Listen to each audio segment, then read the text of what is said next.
Sutra of the Merit and Virtue of the Past Vows of Medicine Master Vaidurya Light Tathagata.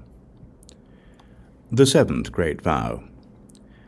I vow that in a future life, when I attain Bodhi, I shall cause sentient beings who are oppressed by many illnesses and who are without aid, without a place to turn, without a doctor, without medicine, without relatives, and without a family, who are poverty-stricken and filled with suffering, to be cured of their sicknesses upon having my name pass by their ear, so they are peaceful and happy in body and mind.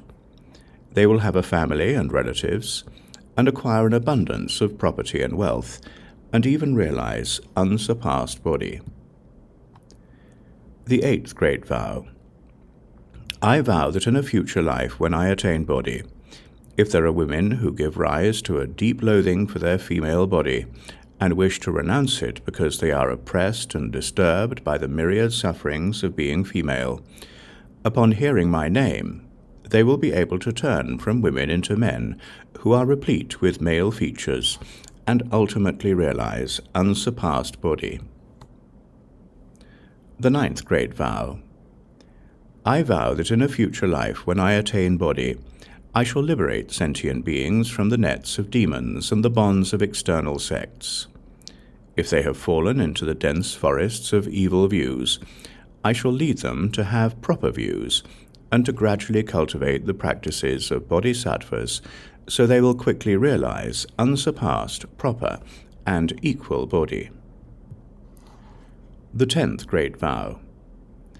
I vow that in a future life, when I attain Bodhi, I shall cause sentient beings who fall into the hands of the law and are bound, interrogated, whipped, fettered, imprisoned, sentenced to execution, or subjected to endless disasters, hardships, abuse, and humiliation, so that they are torn by grief and distress and suffering in body and mind, to obtain, upon hearing my name, liberation from all worry and suffering by means of my blessings, virtue, and awesome spiritual power.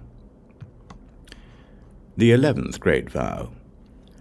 I vow that in a future life, when I attain Bodhi, I shall cause all sentient beings who are so plagued by hunger and thirst that they create all kinds of bad karma in their quest for food, upon hearing my name and single-mindedly accepting and maintaining it, to be filled with delicious food and drink, and afterward, by means of the flavor of Dharma, to settle in ultimate peace and happiness.